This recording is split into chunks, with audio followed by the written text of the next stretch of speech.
Hello, everyone. Welcome in. My name is Demetrius, and this is Mastering the Job Hunt. This will just be a very brief webinar on the job searching strategies. I know that we have a number of signups, so we will let some people trickle in over the next few minutes, but we'll get started momentarily in the next 2 or 3 minutes or so. In the meantime, you can grab a piece of pen or paper. We will be doing a short Q&A at the end to answer any questions you may have about the job search process, to my knowledge. And there will be a video recording of this at the end as well that you can request. So.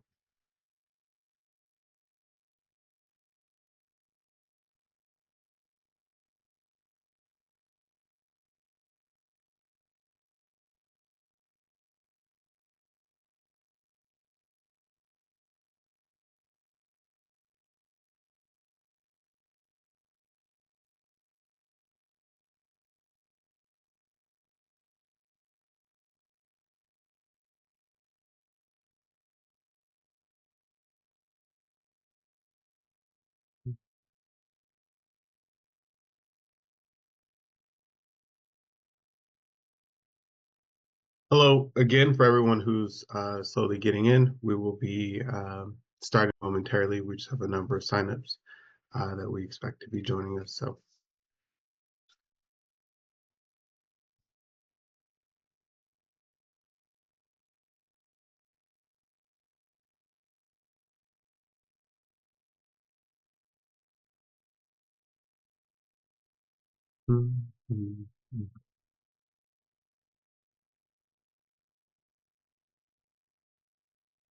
Can I get a thumbs up if you can see my screen here?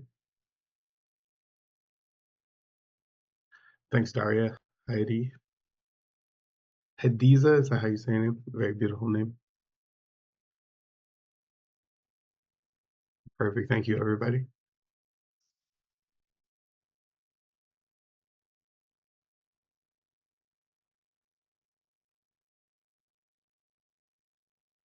All right, we are at 9:03, and I will get started for the sake of time. So my name is Demetrius again with Career Clarity. I do career guidance and career services like LinkedIn, resume, and cover letter optimization, things of that nature. I have this webinar, Mastering the Job Hunt, mainly because over the years I've found that a lot of people have had trouble figuring out a good strategy, a way to go about their job search, how to contact people, where to apply, how to even find the right opportunities. So I wanted to create a very quick webinar to kind of go over some of the basic and some of the strategies I've used for successful job searching. So let's get into it.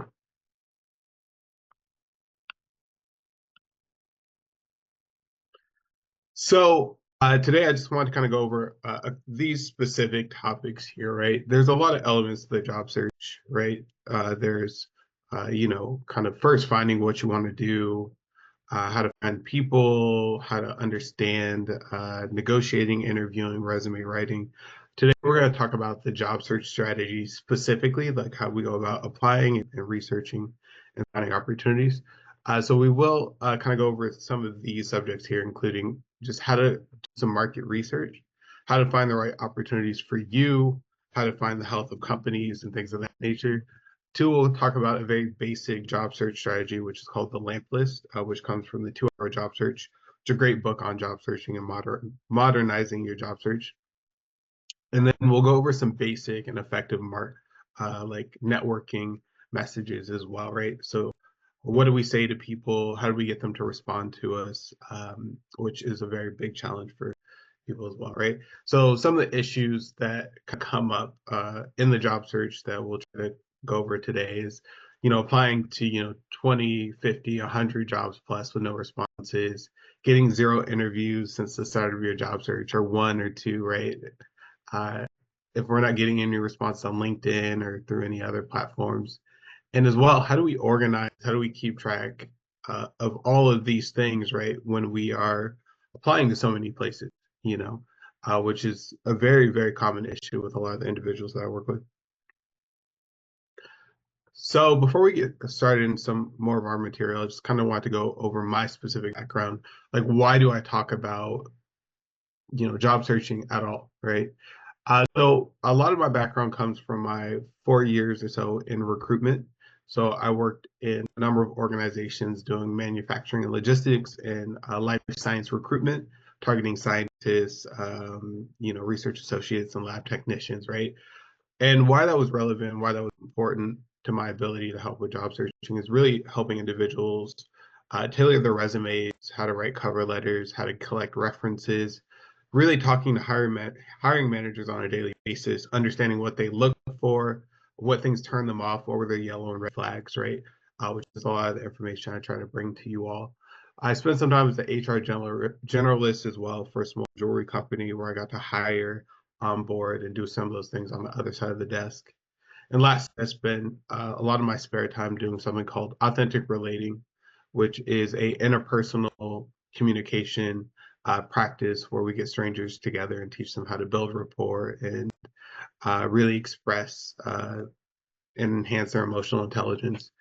And I kind of add in that last portion of being a facilitator because the job search, even with all the ATS and computer systems and even artificial intelligence today, it's still a very human process, right? At the end of the day, someone's going to choose to hire you. Someone's going to interact with you and they're going to think, oh, do I like this person? Do I want to work with this person, right? Or maybe not. So we still want to understand how to build rapport, how to build relationships, and how to really pivot and show our value in a way that someone else on the other side of the desk will be excited to work with you and can see the potentiality that you offer. So that's a little bit about me. I'll definitely be able to answer any questions later on as well if you have any about my background.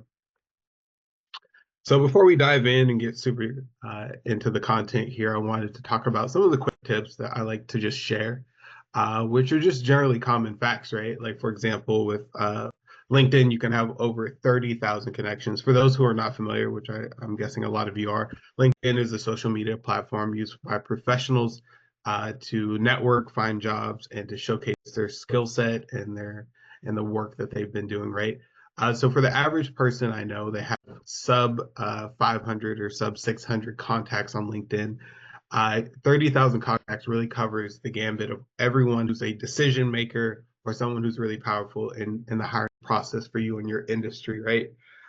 So being able to expand our LinkedIn allows us to see opportunities to increase our visibility when we post and also increase our credibility. I know a lot of you all here know famous influencers, right? And the power that they have is the amount of people that they're connected with, right? So I don't know if you all have heard your network is your net worth, right? Which is kind of cheesy, right? But there's a lot of power in who you know. So I tell people all the time, even when you're not job searching, to spend small increments of your time weekly just enhancing your LinkedIn, adding new people, expanding your network, because it does pay off in the long run, 10 times when you have those kind of connections.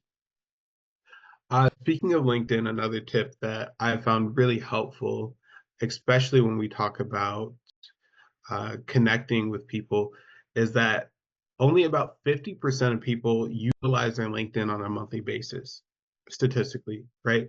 So what that means is people are not always on LinkedIn. So when you're messaging people and you're not getting responses, a very common reason is they're just not using it, right? So for you, a really quick tip is just to check someone's messaging the last time they've posted. Right? So at the top of everyone's LinkedIn, it says this person commented at this time period. This person has posted right last week or yesterday or something like that. So we know the frequency that this person will probably see your messages, right? I can't tell you how many people I message and they get back to me a month, 2 months, even 3 months later, and they're like, "Hey, I just saw this message and wanted to get back to you," right? And for most of you all who are in the middle of your job search, it's not an effective strategy to wait 2 or 3 months to hear back from someone, right? So we really want to learn how to diversify how we reach out to people. Is that through email? Is that through other platforms? Is that through the company website, right? So depending on the size of the company, there are going to be different ways to go about targeting people. And lastly, I just want to talk about creating a modern search, right? So a lot of people I talk to, they job search like they would have 20 or 30 years ago, right? So they're mass applying, they're waiting around, they're writing their cover letters, they're and doing all these applications. There's so much software, there's so much technology, and a lot of it's free, right? That allows you to write cover letters, to simplify the application process, to find other people's contact information, to generate leads for your job search, right? So there are a lot of things like ChatGPT or other artificial intelligence programming, Upwork and Fiverr, where you can hire people to help you find certain contact information, find even jobs that you want to apply for, right? And email scrapers and things like that that can get you other people's information, right? So many different tools, so many more that I can even get to remotely list here, right? That are going to be powerful for you to create a modern job search because your time is a resource. So we don't want to spend all of our time looking at LinkedIn, looking at jobs, trying to write a cover letter, writing a resume over weeks. And for some of the people I've worked with, they've been writing their resume for a month or more, right? It's a waste of your time, and we don't want to waste your time in your job search. So I want to talk really quickly about some of the success stories that we've had, right? We've had a number of people that have, found the right opportunity for them that they've been happy with or excited about. One of those individuals is a gentleman, Jordan, I had the opportunity to work with, was a senior manager, was laid off after 10 years. Um, Obviously the landscape of the job market is completely different after 10 years, right? So really struggling to write a resume, cover letter, even finding what they want to do, right? You've been married to something so long that can be really challenging. And there's a lot of grief that comes with leaving a job after 5 or 10 years, the people, the culture, and those things, right? So with Jordan, we were able to kind of see what his job search strategy was. We were able to revamp his methodology, revamp his resume, and he was able to secure a job with 100K raise after 6 months of not searching. I think it took him 6 weeks after we met up to finally place into a role, right? So for a lot of you all, it's not grandiose or major things that you need to change. It's a slight tweaking in how you're approaching your job search, which can make a world of difference, right? We also have Reese and Melissa. One of my favorite things to do is negotiate salary, right? So a lot of people don't even think, or they have a lot of fear around asking for what they want, right? These individuals got initial offers that were undervalued or not up to their standard or what they were looking for. We're able to really do you know, um, an analysis of the cost of living, their skill set, and compared that to their company. We're able to get a counter offer, one for 17% increase on the initial offer, and the other for 30% increase on the initial offer, right? These numbers are huge over 5 or 10 years, right? Of the amount of money that you get, right? An extra 5K is an extra 50K over 10 years, right? And the same thing for 10 or 20K on your initial salary, right? Oh, really cool success stories. I get a lot of stories about people that where things just clicked, they were able to get into their next role, and really powerful things that I'm always excited to hear. That's what I do this for, right? For the most part. Oop, oop, oop, oop. So getting into that, I wanted to talk about what are the stages of the job search process. And we're not going to cover all of these stages here today. We're really going to cover the career clarity and preparation briefly, just to kind of get us set up for our actual job search, right? Um, if we don't have the foundation of our job search, there's no point of having a job search strategy, right? So we'll start there. But we have career clarity, preparation, research, outreach, and then feedback or review, right? So we'll talk a little bit more about that. So first off, I want to talk a little bit about career clarity. So my organization is called Career Clarity, and the reason why that is because I believe it's one of the more foundational and important steps of your job search, right? Is what are you doing, right? So, you leave high school, you leave college. A lot of the questions are, what are you doing with your career? I've seen this many times. A lot of people get out, make a snap decision. They're like, being a doctor sounds good, being a lawyer sounds good, being a software engineer sounds good. And they kind of hop in those fields, right? Later on, they may reflect and be like, that doesn't resonate with me. It's not actually what I want to do. And then they become what we call career changers, right? Where they're making a strong pivot into a new industry, a new job title. So for you, career clarity is really important, right? Because it tells us, okay, what is meaningful to us? What kind of work do we want to do? And what are our long-term and short-term goals, right?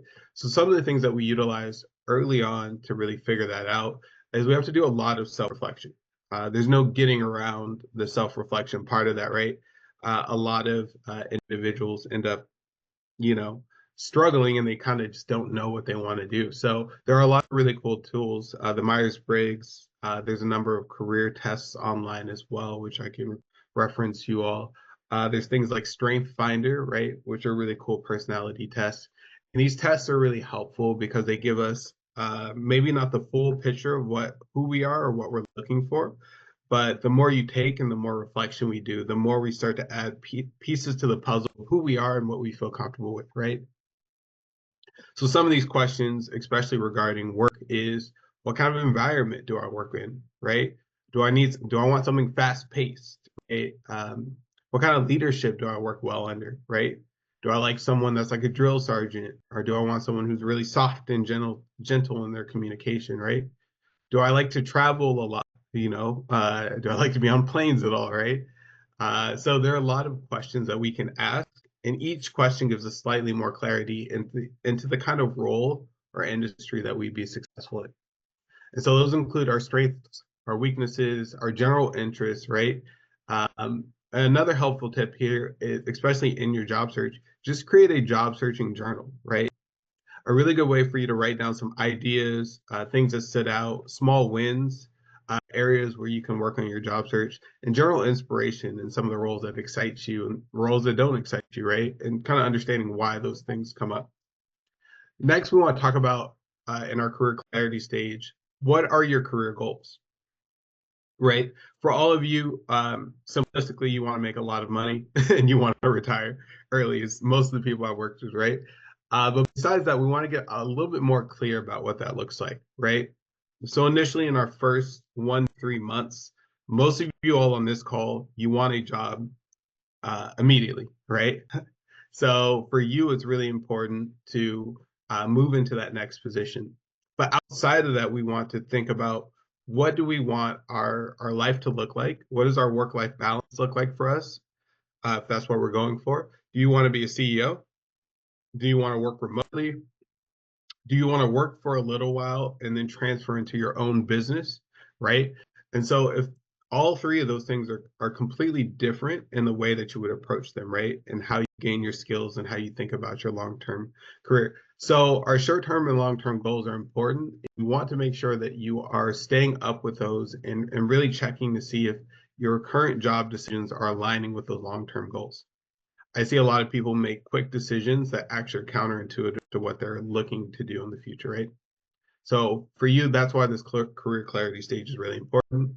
In this stage, we'll do something, a lot of what we call window shopping. So for those that don't know what window shopping is, it's when you go to a store and you don't buy anything, right? But for you in this career clarity stage, we're really looking at the gambit or a wide range of industries and job titles and seeing what they look like, how they feel, right? So I was just writing in our newsletter yesterday just about how do we window shop, right? So a lot of that's looking at individuals that you think are doing inspiring work, right? Seeing what they did before they got into this position, right? On YouTube, there are some people that make videos like the day in the life of a software engineer, the day in the life of a like a field technician or a plumber or a zookeeper, right? So for you, these are really great, right? Because people have taken the time to document what it's like to be in these different kinds of roles, and you don't need to reinvent the wheel. Also, a great time to reach out and set up informational interviews, which we'll talk about a little bit later. So this is our career clarity stage. At this point in time, if you've done this well, you have a general idea what you want to do, why you want to do it, and that it aligns with your short and long-term goals, right? Next, that we move into what we call preparation, right? So preparation really is, do we have all the tools necessary for a successful job search, right? If you're missing any of these key things, you're probably going to have some trouble, right? So you've all have heard of most of these tools here, which includes, right, our resume, LinkedIn references, calculating runway and cover letter. So our resume, right, is one of the first impressions that we have with any organization, right? 40 years ago, especially before the internet, or 30 years ago, whenever the internet came out, we relied so heavily on the resume because it was one of the only ways that people could really see or know anything about you unless you were in a smaller town and everyone just knew you already, right? So our resume really is just the basic things of our experience, our contact information, our skills, and our education. On top of that, you can make your resume look fancier. You can talk about projects, hobbies, or what have you, right? But that's going to be the foundation of our resume. Our LinkedIn, like I said, is going to be one of those things that also helps to have a full look of who we are. It gives us a chance to have our personal landing page where people can come and see more about our career, some of the projects that we've done, and a great place for us to connect and job search, right? So you want to make sure basically your LinkedIn has similar things of your resume. You can go a little bit more in depth, take a good headshot, make a great banner, and make a good summary of your achievements, right? And then we move into our references. And for those that haven't made any references, right? It's just getting someone like your supervisor, previous manager, to write or to get their information so that a company can call them to verify your work and learn a little bit more about you, right? So I put the references here because a lot of the times hiring managers would ask for people's references. The candidates would have to scramble to get them. So that's why I added into the preparation stage. So it's not something you have to get later. You're already good to go. You're ready, and you don't have that anxiety about that, right? So for those who are getting out of school or who haven't had a job before, you're going to look at getting references from maybe coaches, professors, teachers, any volunteer work that you've done before, right? For those who had a falling out at your previous jobs, maybe you want to get like a coworker or someone that's adjacent to your position that maybe you have a good relationship with, and anything like that, right? To kind of make up for those relationships. So next we talk about calculating runway. Uh, it's a term that isn't used often, but what I really mean by that is really effectively having a job search budget. So for you, how long can you conduct a job search before you need to make a choice or you need to make a change, right? So most of the people I talk to, they are at a point or they've gotten to a point where they need to make a quick decision, right? So they started their job search very specific. They're like, I want to work at this company or this place for this amount. And then after months, they're like, well, I'll work anywhere because I need money now, right? So for you, we want to kind of create a plan that says, okay, if I hit this month and I don't get these results, I'm going to either maybe take a open up to a contract position or start doing some part-time work or maybe making some another type of pivot, right? So for you, it's important to kind of think about that process for you so that you have the confidence and know what to do next when anything happens. And then next, we just have our cover letter.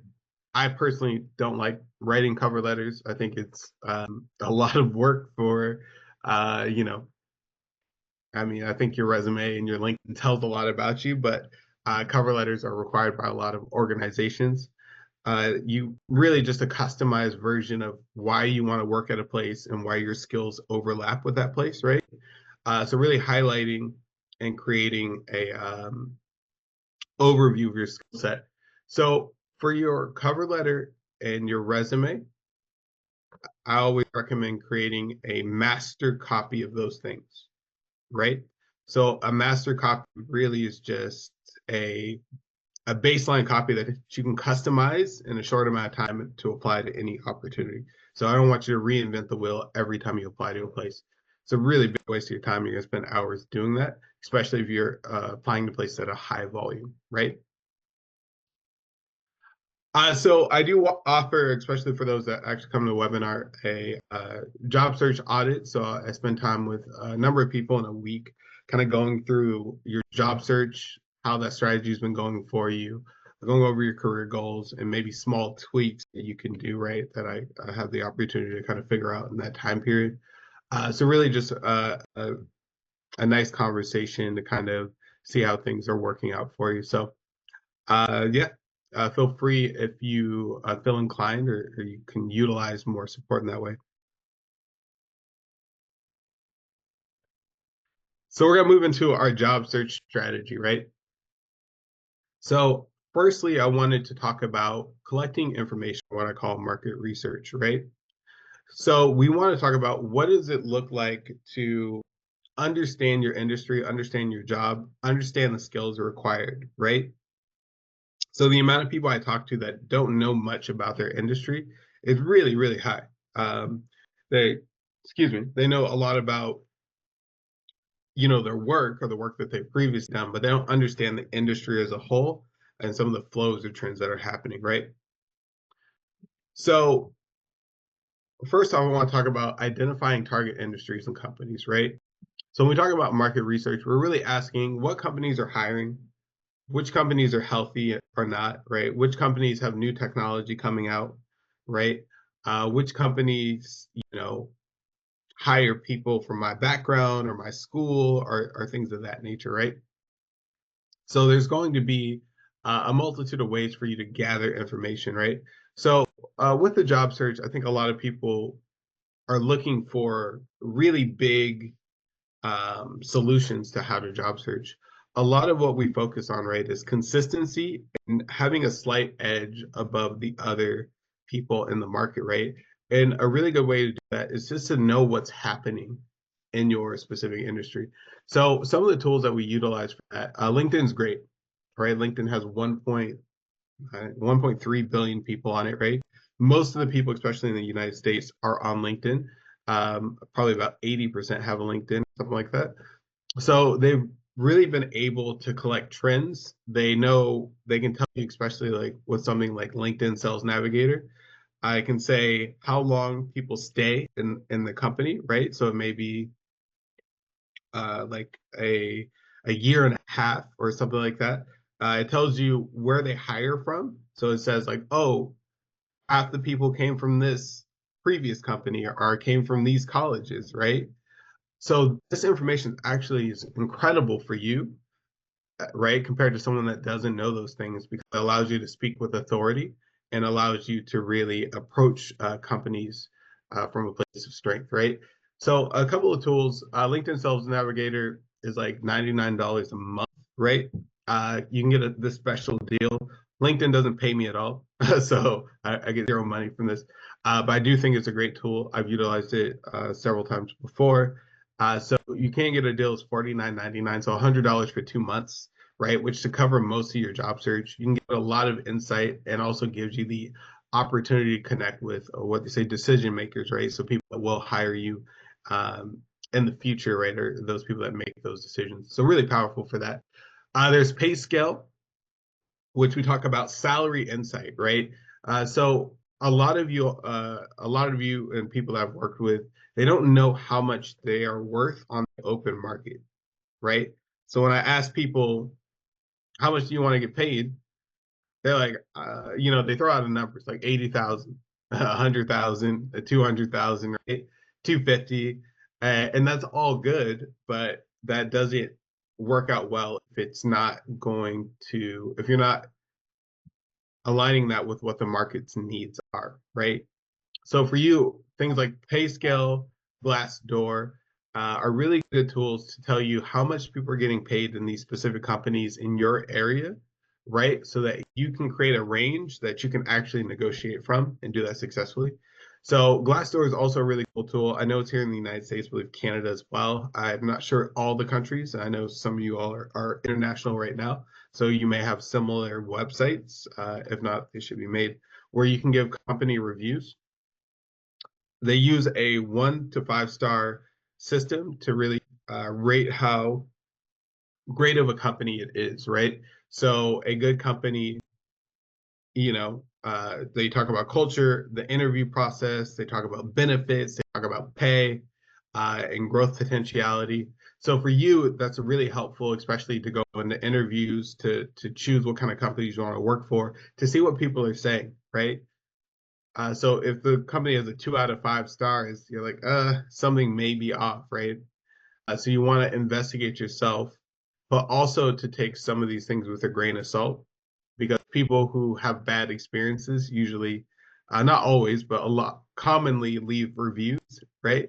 So for you, you want to be mindful not to fully let those inform your decision, but take those in as a consideration, right? To see if there's any common traits that come up in people's responses. So that's a little bit about some of the tools that I've used. There's several that tell you a little bit more. You can see companies' financial statements. There's going to be specific sites that tell you, like, especially like in life sciences, you can see what drugs are getting approved or what stages they're at, right? Are ways that people see, like, the growth potentiality or potential of certain companies. So there's a lot of different ways to go about that. And so we could, I tell you to investigate yourself or do your own research, because it can help you a lot to know what's going to happen next for some of these companies versus people that don't know anything about what's happening at all. So really quickly, I wanted to talk about the size of organizations and how that affects your job search. So obviously, they're going to be startups. They're going to be large companies like Amazon, Microsoft, Google, and some of those famous ones that you know, right? Which are going to, have thousands of employees. So I highlight this really because the size of a company also can really determine the speed of the hiring process, and also just the scope of work and potentiality for you to get promoted, right? So traditionally in the past, a lot of the startups that we've worked with, especially in the life sciences, um, the interview process was quick, right? Because they had less than 100 people. So the chances of you talking to the CEO or even the owner of the company in the first two or interviews was really, really high. If they liked you, they would just offer you the position, right? Versus some of the larger companies that we worked with, right? They had recruiters, HR people, the hiring manager, a panel interview, on-site visit, and then a meeting with like the senior director or VP, right? So they had like 5 or 6 interviews, right? Which could take 2 to 3 months depending on how people organize and how well they were able to schedule things in, right? So for you, when you're looking at jobs, you want to think about how fast is this process going to take, right? Smaller companies, it's easier to contact people and to find their information on like LinkedIn and other sites like that, right? So you want to be patient with larger companies and also take into consideration their process. Some of the benefits of smaller companies, right, is that as they grow, you have a higher potential to get promoted as they are rapidly hiring people. There's also some risks to startups, right? Because maybe their proof of concept isn't great, or they end up, going under financially for for lack of investment or whatever, right? So those are some of the things that we look at. With larger companies, there's a lot more stability, right? They have more money. Typically, things are steady, but there's less maybe promotion opportunity, and it's more competitive as you have more people trying to get into higher positions, right? So those are some things you can think about and the kind of work life you want, the kind of environment you want to be in. So I want to move into our LAMP list template, right? So what is the LAMP list? So again, the LAMP list comes from the book, The 2-Hour Job Search, really good book on creating a modern job search in a short amount of time. The book really covers how to create a targeted list and how to create a networking and follow-up strategy to successfully job search. So the LAMP list stands for one list, L for list, which is a target group of companies that are hiring or that you want to work for. A is advocacy, so finding people that can you either know already or could potentially be advocates for you. Next is motivation, just reflecting on your level of interest or desire to work at a place. And then posting is relevant positions. So just finding the hyperlink and keeping track of the openings in those companies. So we talk about creating an employer list of 30 to 40 companies. So in the LAMP list, they want you to do this within about 35 to 40 minutes, right? So not spending 10, weeks of time searching through companies, but really asking yourself, okay, is this company healthy? Is this the title I'm looking for? And are they actively hiring, right? So really quickly, asking those questions and then adding those companies to your list, right? A lot of people I talk to, they they look at companies, they'll look at one company and then look at everything about the company, and it makes them applying to companies very slow and hard to do, where it's very a lot easier to just spend your time quickly looking at opportunities, creating a list, and then reviewing them later on when you want to start applying to the places, right? So you can create a list of 30 to 40, maybe even 50 companies, right? A lot of the people that I work with, they're like, why would I create a targeted list? One, it takes a lot of time, and there are opportunities that pop up consistently that are not in the companies that I want to work for, right? So the reason why I tell people to create a targeted list is because I've worked with so many people that have 60 to 100 applications out, and they have almost no idea what's happening in that process anymore, right? So I'm like, a common question I ask is how many jobs are currently live that you've applied for, right? So if you applied to 100, how many of them are still, there's a possibility for them to hire you right now? And oftentimes, people I talk to, they don't know. They can't answer that question. They're like maybe 10, maybe 20, right? So one of the benefits to having a targeted list is that you're really able to start to do that process of networking and outreach, where you're constantly up to date on what's happening, and you have way more control over your job search process rather than the reactive process of applying, what we call spray and pray in recruitment, where you just apply to 100 places or 200 and you're waiting for replies, right? So this employers list allows you to be much more proactive. So the reason why we talk about targeted lists as well is because we want to take advantage of doing our own research, outreach, and networking, right? So a lot of jobs are going to be received through networking, right? Someone's going to tell you about it, a friend, a family. Um, People get promoted internally, uh, but the jobs are not always posted first, right? So usually when jobs are posted, that means that they've already asked all their employees. They've already gone through their immediate resources before going outside of their organization to do that, right? So for you, some of the benefits to having an expanded network, to connecting with individuals, and to follow industry leaders is that you'll be able to see opportunities slightly before everyone else. So one of the benefits of that, well, the biggest benefit is that I'm not competing against a lot of people. And my friend's like, hey, my company is actually hiring for someone that does your role, and I can use him as a referral.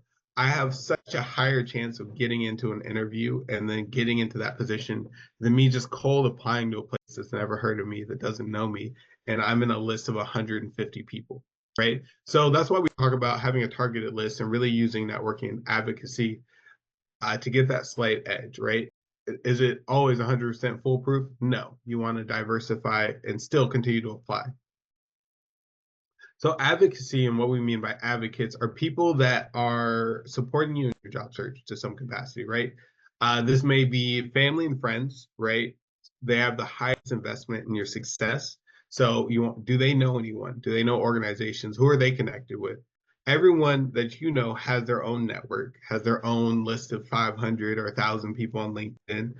Also went to college, or excuse me, has been a part of different associations. So they all have the ability to assist you in maybe finding leads, or even helping you in your job search process.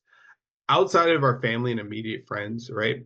We have our acquaintances, which goes to our like alumni network, our clubs, our churches, our spiritual organizations we're a part of, our second degree connections and first degree connections on LinkedIn, our friends on Instagram, Facebook, maybe TikTok. I don't use TikTok, so I don't know how close people are there. And then after that, we go into cold outreach, right? Where we reach out to strangers to get them to, connect with us and possibly support us on our job search or advocate for us in the future. So advocates are individuals who, like I said, just are supporting you in your job search to some capacity, rather that be by giving you information or being a referral to you, or what have you. So a lot of people, they're like, well, what do I do? Like, I think that most of the people that I work with, they have a large discomfort reaching out to people they don't know. That's understandable, right? Um, I think I was told as a kid, stay away from strangers, right? And then as an adult, people are like, network, go talk to as many strangers as possible, right? So very counterintuitive to most of my knowledge growing up, right? And there's a skill that has to be developed. It's a skill like anything is, like drawing or dancing or what have you, is talking to people, getting to know them, showing who you are, the things you care about, right? Is a practice and you'll get better at it, right? So this is a very basic message that I utilize. And this isn't the best message, and I'll tell you why in just a second, but just a foundational message that you can kind of go off of, right? So reaching out to a stranger, you want to use 100 words or less. No one wants to read a novel from you in their LinkedIn messages or their email, right? Everyone's busy. You're busy. So they're very less inclined to want to hear everything you have to say as a stranger. When you're writing messages, make sure there's no grammatical errors. Such a quick yellow flag or red flag if you just hadn't taken the time to review your message. There's so many tools like ChatGPT, Grammarly, Cloud AI, Gemini AI that writes messages for you without these kind of errors. When you're first reaching out to someone, try not to be transactional, right? uh, show some genuine interest. So it's a good idea not to mention the job, right? Not being so reaching out to a stranger like, hey, can you help me get this job? They're like, I don't know you. Why would I do that? Why would I even respond to this, right? It's just another task and it's draining on people, right? So really focusing on building connection, uh, showing general interest in people, right? And if you know someone or if you share commonalities, right? So for example, if you see that someone's a part of a group, right?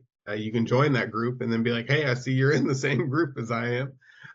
Do you, I was curious about these things about this industry or this company. Would you be willing to, share your insight, right? So mentioning connections, whether it be a similar friend you may have, alumni organization or groups, can be a powerful way to build rapport quickly rather than you having nothing in common with someone, right? So for you, and why I say this message isn't the best, because this message also isn't specific enough, right? So if I am getting reached out to by 10 people a day, especially hiring managers and other people, and they're asking me to buy stuff or do these things, it's overwhelming. It's just another task I have to do. So the more personal you can get, the more customized you can make your message, right? So, and make this message about you, right? So Heidi is on the call, right? So Heidi, if I'm like, hey, oh, I see that you've spent 10 years doing uh, whatever, like animal conservation, right? Or wildlife conservation. I saw that you were able to actually expand the gorilla population by, this percentage. Such amazing work, really close to my heart. I was really curious. I'm looking to get in that field. If you had a moment to talk about that in the next coming weeks, if I could take you out for coffee or even a 10 to 15 minute call, right? That makes it special for Heidi. It means I've taken the time to get to know that person, what they've done, and why their work is important. And for you all, I know that can sound tedious, right? To have to focus that specifically on something, or to take the time to reach out to people that way. But it'll increase your conversion rate or your response rate significantly versus copying and pasting the exact same message to everyone, right? It's the same reason why we don't use the same resume for every job we apply. It's because it's not special or specific enough, right? So take the time, and it will pay off to really do those things. So when we are reaching out to people, another benefit that we want to do is just informational interviews, right? So a lot of you all know what interviews are. You sit on the other side, they ask you questions, they see if you're a good fit for your role. And informational interviews, you being proactive, reaching out to someone with the goal of either building or strengthening a connection with this person, understanding or getting advice for how to get into their kind of position or into their company or into their industry, especially if you're early on in the career clarity stage when you're trying to figure out what you want to do. Finding out some of the challenges and the rewards of their job can be helpful for you, right? So you may not find out that, oh, they work 60 hours a week for some reason, right? or you find out, oh, there's actually a really cool perk to they pay for education, or they have really amazing benefits that you're looking for. So those are challenges and rewards, right? Networking tips.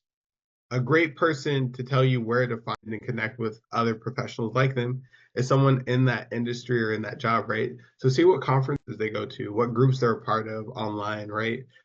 Any kind of like media they follow, right?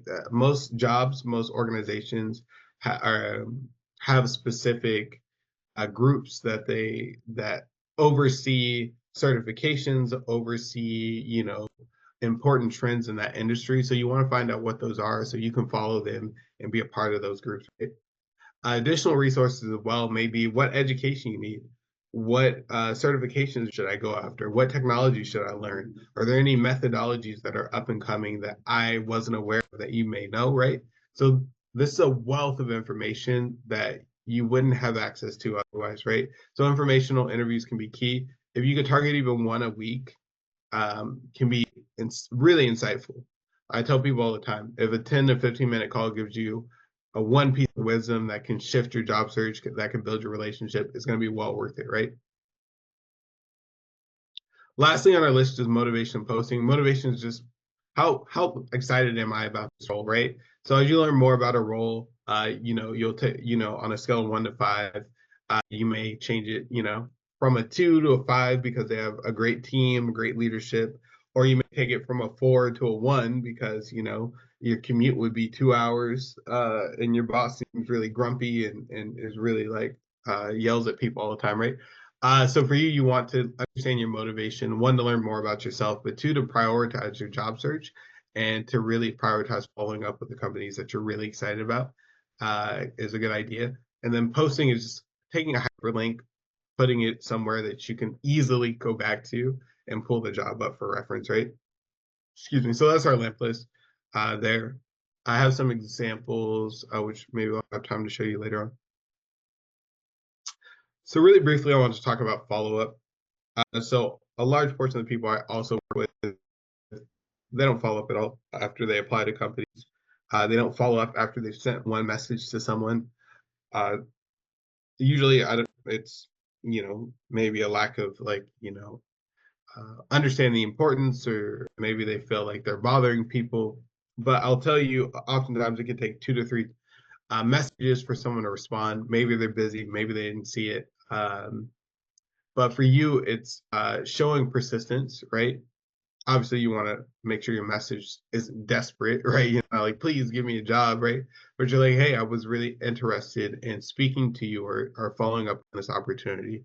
And so using ChatGPT to draft a message for you. Obviously, you want to customize that to yourself. I think ChatGPT comes off as sounding too perfect or robotic sometimes. So you want to make those things grounded for you, right? But follow-up's so important, right? Like I said, it's not these major differences that get people into the next position. It's actually slight changes, right? Like I said, I've had a lot of experience job searching. I've had 37 jobs in my time, right? Early on, I was working in restaurants, sales, working in academia, um, nonprofits, recruitment, customer service, retail. So many different opportunities. A lot of those jobs I got because I was persistent and I diversified the way that I reached out, and I was confident in my approach, right? And really thought I had the ability to help that organization grow. So for you all, it's not that you're bothering them, it's that you're making and offering service to them that they're looking for, right? So I would think about that there. So lastly, I just want to talk about upping our list, right? There's no point of having a job search strategy if you don't use it. There's no point, right? So if you're going to create a lamp list or any kind of list or any kind of strategy, make sure that you utilize it. Make sure that in your week that you've carved out time to do your job search, right? Um, don't over job search. Don't be on LinkedIn at 2 a.m. looking at random positions. It's a very fast way to get burnt out. So if you're going to job search, 2 hours a day, set your time every day that you'll do that. Honor that time, be committed, understand what you're trying to get accomplished in that time period. Set your job search down when you're done job searching. A very famous quote I like a lot. It said, "Don't try to read your emails in the shower." It's a really good way to write bad emails and one way to be, not fully clean, right? So we want to make sure that you take the time to job search when you do that, but also rest and relax. You will use your relaxation and your rest to fuel your job search. So I know the job search process can cause a lot of anxiety, a lot of fear, a lot of uncertainty. So it's really important for you all to take time to do the things you enjoy. Some of you all have more free time than you would have otherwise. So doing the things that you wouldn't be able to do is really good in this time period. So that's a little bit of what I tell people about following this strategy. I would allocate 10 to 25 hours in your job search, maybe up to 35, right? That includes tasks like applying, following up, networking and outreach, maybe gaining any immediate skills that you can, or refreshing or updating some of the skills that you haven't utilized in a while, right? So those are some of the things, and some LinkedIn activity. Maybe you'll post or follow up or comment on things, right? So those are the activities I do in the week.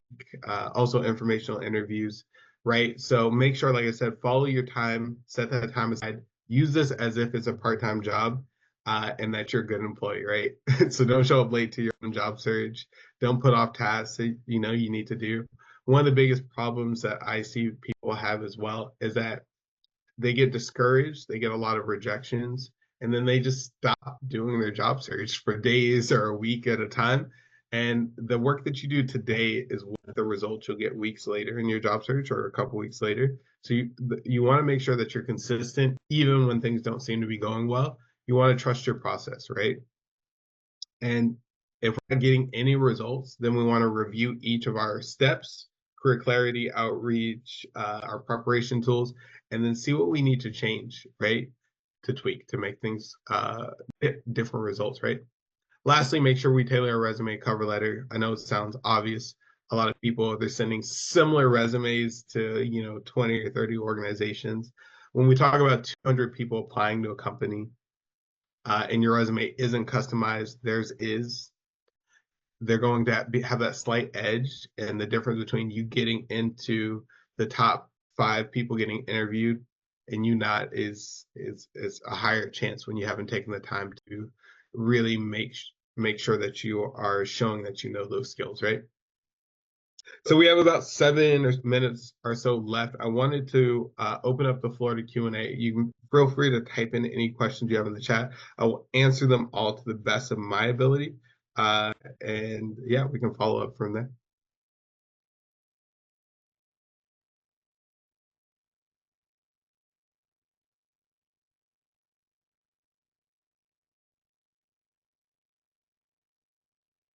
So thank you. No, I appreciate you coming. Hope I pronounced your name as well.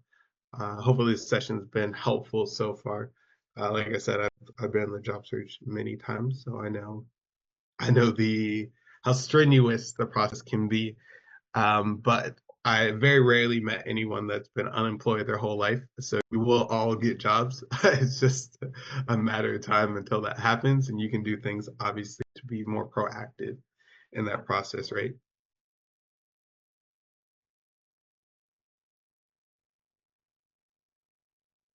CEO, you have a question about calculating runway. So calculating runway, just like I said, again, to highlight that for you all. So if I know what my expenses are monthly, right? Maybe you're single, maybe you have a family or partner. So you know this is how much money I have to last off of before I need to get more money or another job, right? So for some of you all who have severance packages or a lot of savings, you maybe can job search for 6 months to a year without any trouble, right? And you can actually target your ideal position and take time to do that. The best time to search for a job is when you have a job, I would say, right? So you're calculating runways like your emergency money, but more importantly, what do you do at each stage of your emergency money maybe running out, right? So you need to make sure that you follow your own plan. So after a month of job searching, Am I going to pivot? Am I going to get a part-time job alongside my job search? Am I going to do some contract work that I know I can do? Do I need to get more monies, from someone else or organization to elongate my job search? Am I willing to take a transitional job, right? A job that I'm maybe not super excited about, but will allow me to elongate my job search, right? And so it sounds very simple, but 90% of the people I talk to, they end up um, choosing a job they may not be excited for out of necessity or because they were lackadaisical upfront in their job search, right? So hopefully that gives you some more clarity. So I have a quote, I have a question from iPhone. What advice would you give when you're trying to return to an industry that you've been away from for a number of years, right? So for you, it's one, how strong is your skill set, right? So if you've been away for a while, things change quickly in a lot of industries, especially recently when we think about things like artificial intelligence, some new technology that's coming out. So are you up to date, right? A lot of the apprehension any hiring manager is going to have is, can you do the thing that you used to be able to do? And are they going to be taking a huge risk on you, right? So if I haven't done this specific job for 5 years, that's a long time for that person to have been out, right? With some of the things that have happened. So for you, you want to make sure that you answer those questions early on without them needing to ask. You're like, oh yeah, I have been developing these skills. I know that these are the trends that are happening and I've been on top of them and I've continuously been investing in them, right? And I've gained these transferable skills in the meantime that have allowed me to do this job better, right? So you want to frame it as you still gaining skills, you still knowing what's happening and approaching that successfully. So hopefully that makes sense.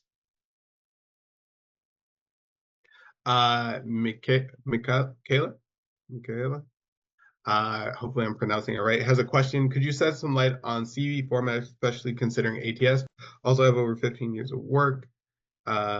So fitting everything into 2 pages is challenging. How can we keep it short? Two-part question, great question. So one of the things that I would talk about, CV formats. So I hear this a lot, right? And it's up for debate. I don't work at an ATS company. I obviously know what they are. I've worked around them a lot.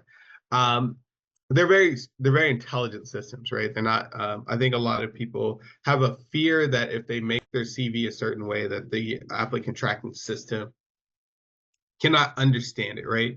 These are sophisticated systems, and they cost a lot of money. So what they don't do, they don't kick out qualified candidates because they use a certain, font or a certain format, right? Uh, that especially in their early design, I think that was more common that we see issues like that occur. Now I don't necessarily think that's the case. I think that like if you put in your resume in ChatGPT, it can pretty much transcribe your whole resume in almost any format. So there isn't that issue as common now.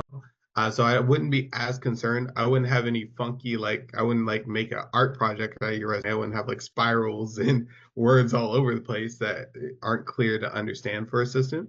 But for the most part, it's not a major concern. I haven't seen that be an issue in a long time. As far as your second part, it can be very challenging to have a 2 page resume.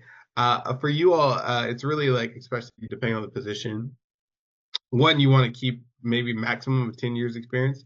Not many people care about what you did 15 years ago, unless you were like the president of a country or something like astronomically cool that they're like, wow, that's really, really amazing, right? For the most part, the last 7 to 10 years is going to be what's experiential highlight. So you should be able to fit that on, um, the last, on 2 pages, right? Really just highlighting your experience, your skill set, um, your achievements, especially if you have 15 years of experience. We really want to lean in on what achievements you have, what have you been able to do, right? So it can be challenging to fit all those things in. With the right format, you can space those things out well. Simplicity is key. You don't need to explain all your skills. You just need to make your experience palatable or easy to digest for recruiters and hiring managers, right? And just kind of make sure you're hitting your keywords and showing your achievements. So, boom, boom, boom. Adiza, thank you so much for well, the thanks, I guess. So hopefully, yeah, that was helpful. Lastly, what about college graduates like me who are looking for a career? Hey man, it's a tale as old as time, right? The struggle of getting out of college looking for a job. I think at one time, it was a lot easier. Obviously, there's so many more graduates. The market's a little bit uncertain, and I think it's generally unfair how much companies expect a young professional to know coming out of college. But I don't make the market or these companies. Right? So for you, Daniel, kind of getting into the market, right? The One of the things, especially with younger professionals, is focusing on potentiality. For all of you here, right, is focusing on potentiality, right? So, what am I able to give to the market, right? And so, a potentiality is not an easy thing to sell through a resume. It's something that really requires networking and getting into communication with someone, right? So for you, it's really starting to one utilize your alumni network, especially outside of college. Where did people go from your previous department, right? So do they get jobs? Where do they work at, right? So you know those companies hire from your department or your college. Can you set up informational interviews, right? On your resume, highlight projects and key skills that you've been able to utilize. Um, Obviously, if you had an internship, externship, you can highlight those things that you've learned and utilize there. But for you, just starting to add people, getting into communication, your energy is a resource, especially kind of if you're, I don't know how old you are, but if you're younger, energies are a major resource you can use.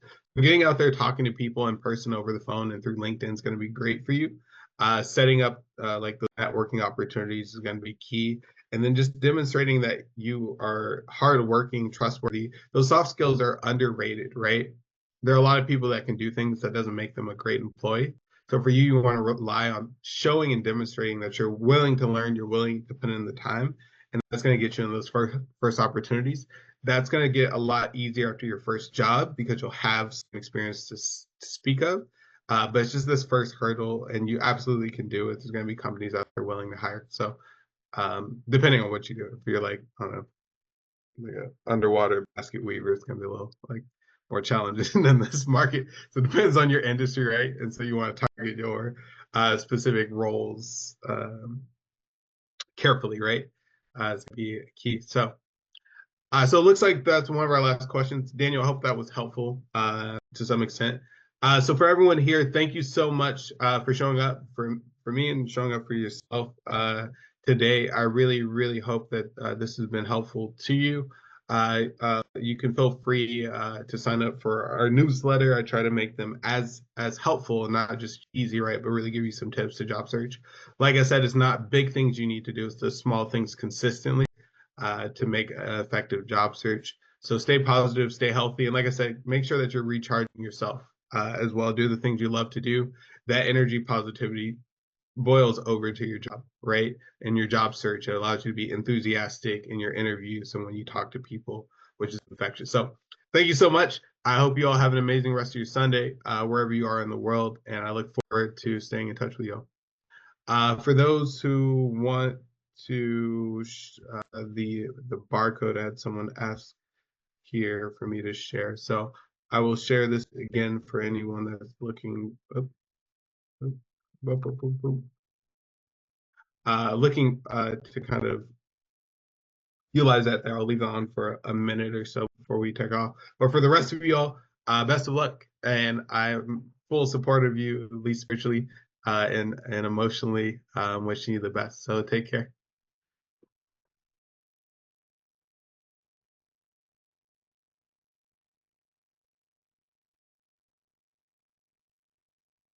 All right. Thank you as well.